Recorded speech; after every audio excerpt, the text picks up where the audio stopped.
Hello everyone, I am Trisha Mahajan and today we are in conversation with Santhosh Pattar, our ADRA India's newly appointed country director. Santhosh has been with ADRA India for the past 15 years and for the past 5 years he had been serving as the finance director. So welcome Santhosh, and I'd like to ask you some questions about your journey and about how does it feel to be the country director and what are your goals and ambitions for ADRA India. So let's start. Can you take us back to when you first joined ADRA India and what drew you to the organization? Um, Thank you, Trisha, for inviting for this interview, and thank you for asking that question. I had joined ADRA India in the year 2010. Um, I was very young when I joined ADRA India, and I joined ADRA India as an accountant. If you have to ask me what drew me to ADRA India, it was mainly because of community service, which motivated me a lot from the beginning, and I wanted to contribute and I wanted to make a difference.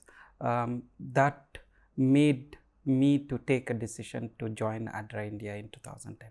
Thank you. You've been with ADRA India for 15 years, which is a long time. So during this time, how has ADRA India evolved and how has your journey or your own journey shaped along with it? Like any organization, even ADRA India has evolved and changed over the years. When I had joined, it was in a different time and different moments. When I had joined ADRA India, the needs of the community were very different at that point of time, and the outlook of India was very different. The view of donors and the needs, everything was very different. So the organizations changes depends, especially in the sector that we are working in. It all depends on many aspects, and over the years that has changed as well. The needs have changed, the economy has changed in the country. Accordingly, ADRA India also evolved and changed. Particularly, my journey with ADRA India has impacted through leaderships. Different leaderships have come, different leadership approaches were different. Our partnerships with donors were different, and even the partnerships with the donors has changed and impacted, and we have grown along with the donors as well. So I won't say it was one component that has made a difference. It was multiple agencies, multiple components has helped us to change ourselves. So I have seen drastic changes over the years. ADRA India has always been an implementing partner to the government, to agencies, to institutional donors, to corporates. We have always been that implementing agency, but now we are changing in terms of being providing solutions through evidences, through studies, through research. We are backing this up, and we are partnering with agencies to kind of bring out sustainable solutions to the partners, to the communities. And I will never forget what communities have taught us. All the changes that we were able to do is because of communities, because they are our main stakeholders, and we have learned from the communities a lot, and because of them we have changed a lot over the years. Yes. So, from leading finance to leading the organization, what are some key values and some key lessons that from your time as finance director that you'll carry on, that you'll carry forward as the country director? Since my early career until now, I've always worked on finances. Finance is a backbone for any organization. It's one of the main pillars for organization and its system. Finances, as I worked on finances, we were very transparent, we were very accountable, we had the integrity as an organization. It's a culture, it's not something that I developed. We cannot take that credit as such, but it was a team effort. Everybody contributed to these principles, to these values, which was very important as we worked with donors. Many a times donors liked working with us because of our systems, because of our values, which would continue to be a main pillar for us going forward as well. And we will continue to impart these values and principles even to the new workers as well, and to everybody. This is just not related to finance, and I'm sure with programs, accountability and transparency is very important. In all of our work with communities, we ensure there is transparency with the communities as well. In any materials that we give, we ensure those materials are something that community needs it. And if there is any damage or if there is any problem with those materials, we ensure of replacing them as well. These are simple and small elements, but it is very crucial as well to gain the trust of the communities and from the partners, from agencies. And also this is something that is being driven from our board. They are very particular that we are following this, because any organization to have a proper statutory requirements, it's very important that we follow these things with income tax, with the FCRA, any agencies. They would ensure that any NGOs follows these principles and values, and we are very much wanting to follow this and continuing to follow this in all the aspect of our work at every level. Yes. And as the new country director, what are your immediate priorities for ADRA India? Because of the landscape, what the sector is going through at this point of time, the needs in the communities are still unmet. There are a lot of gaps. Our main priorities are to identify these needs and ensure to meet these gaps. Our main priorities are to strengthen the relationships and to build a network, to build partnerships. I believe that one of the change that we want to bring is to build more networks and partnerships. The reason is we cannot do this alone. ADRA India cannot do this alone. We would need the support from our board, support from government, support from our network partners, support from private sector.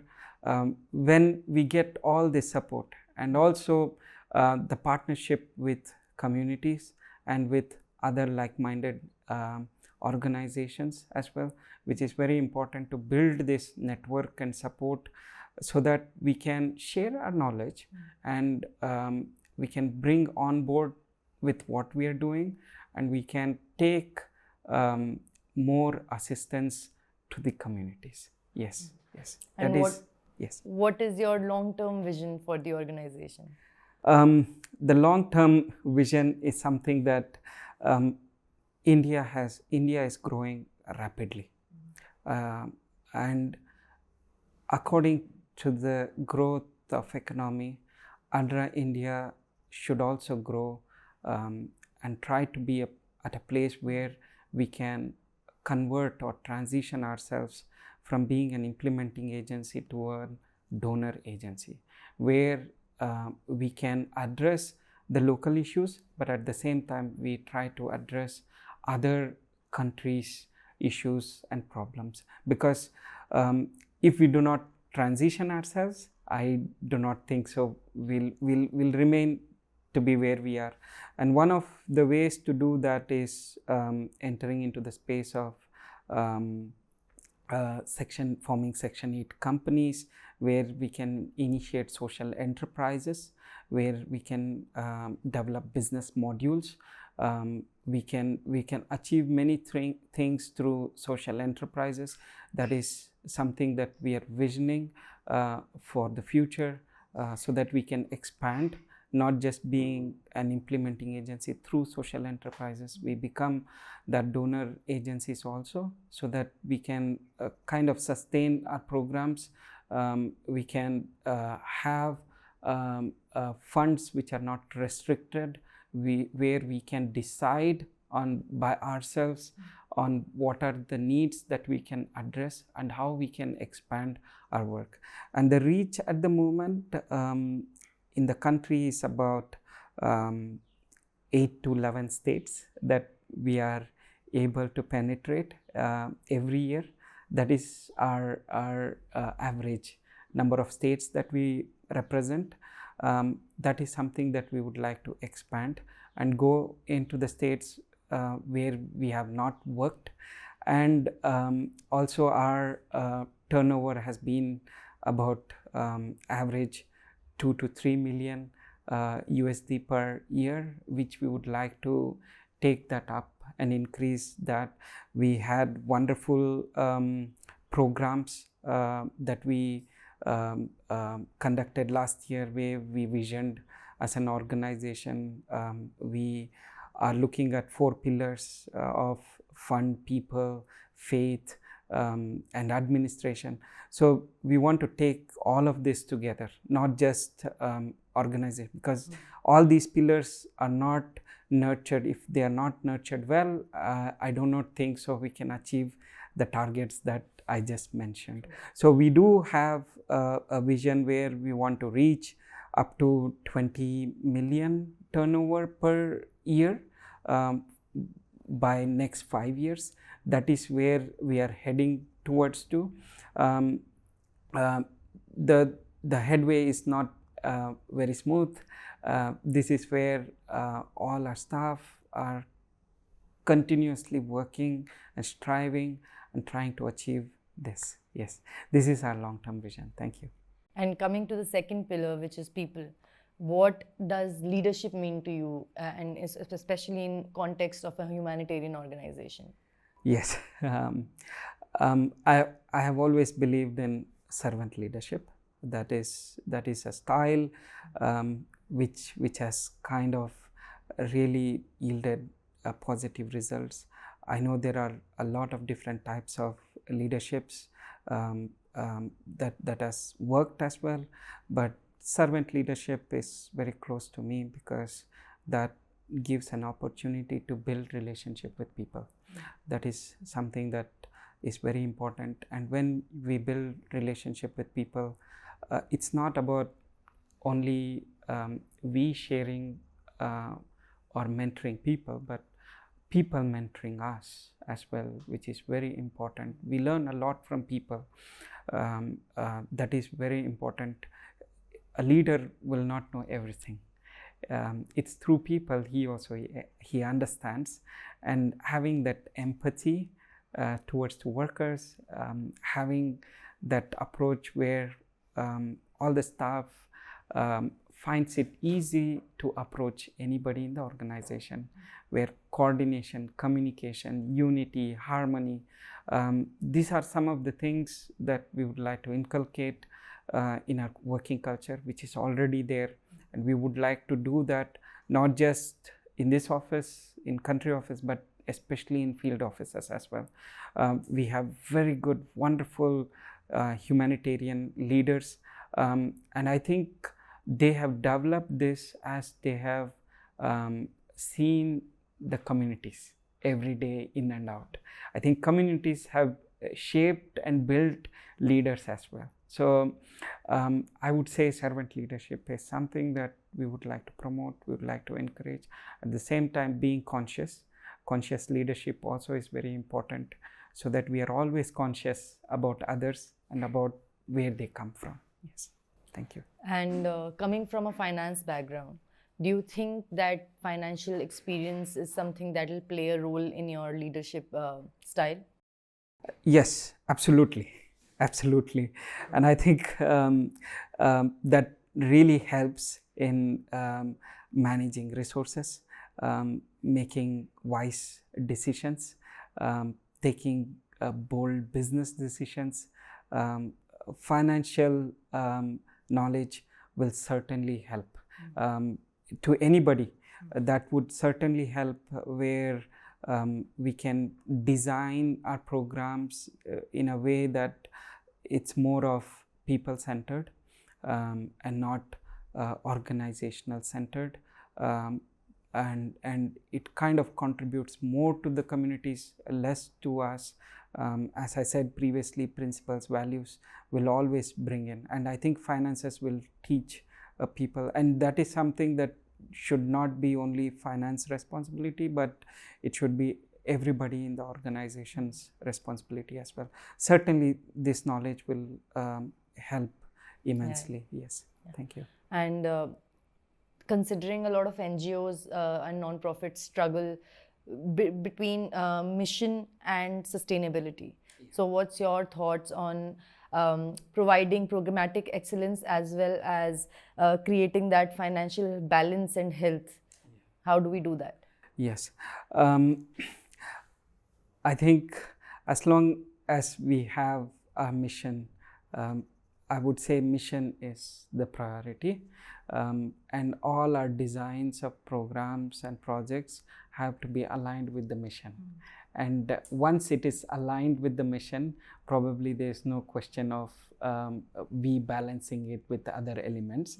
So we have always been conscious of having programs and everything, even in terms of recruitment, in terms of financial decisions, which are aligned with the missions, and even the selection of partners, selection of our work, if it's aligned with the mission. And I do not think so, because our mission is created in such a way that is scalable, sustainable, and it's drawn and designed in such a way that everything has to move according to our mission. So I would, if this isn't working, I would go back and work on my mission, but I would never compromise on our principles and values, which is very key. And I think once we leave that, probably we will be identified very differently, which is not something that we would like to do. That's true. Yeah. So ADRA India has strong partnerships with institutions, with corporates, and we are also like with state governments, and we are also now building some strong partnerships, collaborations with the national government in some departments. So what is your plan for deepening and diversifying these partnerships? Yeah, over the years, ADRA India hasn't spent a lot of time or attention towards to building partnerships. We had strong network, which was working very well, but it is time that we change this, and partnerships are very, very key and very important. As you rightly mentioned, we are already making footprints and expansion of our partnerships and sharing about our work. And I think many of the partners, they are looking at mission focused and value focused organizations. And I think this is one of our good strengths that we have, and also evidence-based solutions, programs. And I think these are the elements that can deepen our relationships as partners, because we need to bring value. One of the things that we would have to look ahead, because future is technology, innovation, which will yield more results than what we are doing right now. And it will be more fast paced than where we are, because technology is something that is going to take us very far ahead. So I won't say we are there yet, but we are working towards to it. We would like to use some wonderful tools which can take us to the future. Yes. So my next question was basically on the digitalization of an ever-changing dynamic scenario of the world, and how that's going to shape ADRA India's future work as well, because we have to move with the times. So how do you think that's going to shape ADRA India? Yes. Yeah, this is an area that we are working and striving very hard. There are a lot of simple tools, simple technologies that is already available for community use, and this is for all the departments. I won't say specifically for programs or finance or for HR. Even for every department, technology would be very key. But in terms of community, for example, TB detections, cancer detections, even in rural areas, the community aren't even aware about this equipments that is available, and the upskilling communities. Many of them are still relying on tradition, but bringing technology where we can test a soil to understand about the soil's ability to grow more food products, or even to say, example, in Himachal, there we have witnessed year after year losses of life. We have heard, we have seen, which is one of the saddest part. And many of these communities, as per research, are living in a very high risk areas, and they don't even know whether they are living in a high risk area. And some of them, they know it, but there is no behavioral changes as well. This is where technology can assist and support in identifying safe areas where they can construct, which is climate proof infrastructures that can help them, that can save many lives in the future. So climate change is something that is very much prevailing, and this will continue to happen.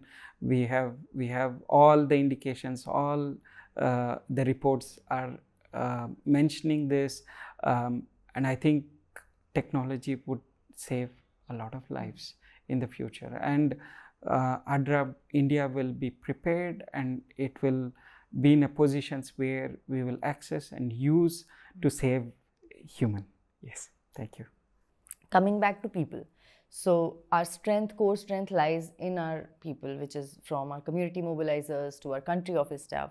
So how do you plan to nurture that talent and motivate people, and that sense of unity and belonging across the team?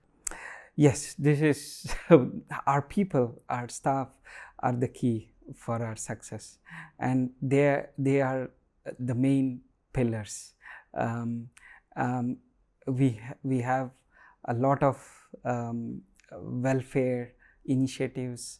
Our senior HR manager conducts almost every month on different topics about the welfare and work-life balance initiatives, which will help people. People need some rest to focus, to get more energy. Some of the achievements that we celebrate together, it should bring inspiration, motivation. When I was working during my early stages of my career at ADRA, one of the things that inspired and changed me a lot is to go to field and hear the stories of people. That really encouraged, that really motivated me, and I would see field team are very fortunate to work with the communities, and I'm sure all of our team take encouragement as they work and hear the stories of people and bringing relief and taking the contentment along that journey that they go through.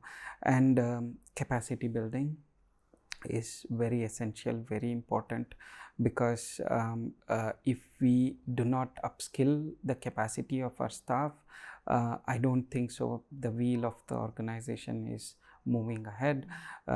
We bring in a lot of capacity opportunities, and the partnerships that we make, that is also bringing new knowledge, new information, and helping our staff to decide better, to choose better packages and tools for our communities as well. So all of this is working together. So all of that you said is very essential in our work. Mentoring is an ongoing process, and we always encourage staff to not to hesitate to do mistakes, to be courageous, to be confident. Many of our staff, even including women, are very much open to come on a platform and share stories of their work, be it at district or state level. They are very confident. One of a small story is about our project up in Assam, where one of our beneficiary was promoted to be a people's representative in local panchayat elections. She won that election, but when she joined ADRA as a community mobilizer, she struggled. She had no courage to even to speak, but now she's a leader for a community, and now she is the voice of that community, and she's leading. So that is the kind of transformation that ADRA brings in community, with the community work, with the people, that is there at every level, every layer. So we do have succession plans at every level, because we do not want every staff to be at the same level. At the same time, we give opportunities to people to explore that independency that is there, for them to be more creative, to share ideas, and how we nurture those ideas and how we create resources for those ideas are very important. And that is something that is going to be a work in progress for us. And we've heard so many stories in the field, like the one you shared of people, of women who've not even stepped out of their houses, now becoming community mobilizers or representing people and being confident enough to take their problems to even the government officials. So, which is a great thing that ADRA does. And personally, what inspires you after so many years to continue to work in the humanitarian space? Yes. To me, community comes front. That is been there forever. This is something that I think about every day as I wake up. What better we can do for the community. That inspires me, that drives me. What I enjoy mostly doing is humanitarian responses, because throughout my 15 years of career, I've really enjoyed doing. But please do not get me wrong when I say enjoyed. It's not about enjoying seeing their suffering, no, but being content that I'm part of providing solutions and relief, which needs to go to the community immediately. I think the first stop for community resilience, which is one of our main focus of thematic area also, has been the first stop is the emergency responses, humanitarian responses, because how can we achieve a community resilience without addressing this first step? This is the first step. We cannot ask the community to go and do work without fulfilling or providing their immediate needs. This is something that I have really enjoyed, and I keep telling this to everybody that, you know, you have to be a medical doctor or an engineer to construct a house, medical doctor to bring health aid or health specialty, but this is a sector where you can do all of that and without having a qualification as well. Not that I'm saying I'm going and doing operations, but you are contributing even though you are not specialized, even though someone is finance person, someone is a logistician, but all of this is contributing to bring relief. Unless and until all these needs and gaps are met, I do not think so we can call ourselves a progressive society. We have to bring and build the society together. Yeah, in this sector, you just need that motivation and drive to serve communities and not any fancy degrees to do that. So, and we have to do this very selflessly. It's not about ourselves, but it is always about the communities. Yes. and if you could share just one message with the entire ADRA India team right now, what would it be? Please think of communities. Think what better new thing that we can give it to community. That is something that I would request all ADRA India employees, be it finance, be it logistics, be it programs. It's not just for programs to think about community, but it is everybody's responsibility to think about communities.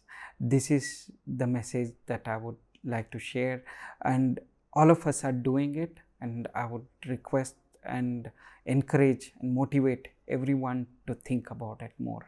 Yes. Okay. And finally, what does Santhosh like to do outside of work? What do you enjoy? There are many things that I like to do. Maybe two things I can share is reflection. Reflecting is very important, and reflecting has helped me a lot. Reflecting and thinking about what are the challenges and how we can provide solutions. Those are some things that I really like to do, and that has helped. And I would encourage others also to reflect and think about it. Sometimes even discussing some of these things will actually bring a lot of solutions as well. And the other part that I like to do is to spend time in nature. I like driving towards the hills or to ride bikes. That is something that I really enjoy when I have the time. Thank you, Santhosh, for joining us and answering all our questions so patiently. And thank you to everyone who joined us today to understand our new country director's vision and ideas of how ADRA India is going to progress in the next few years. So thank you. Thank you so much. Thank you, Trisha, and thank you, everybody. Thank you very much.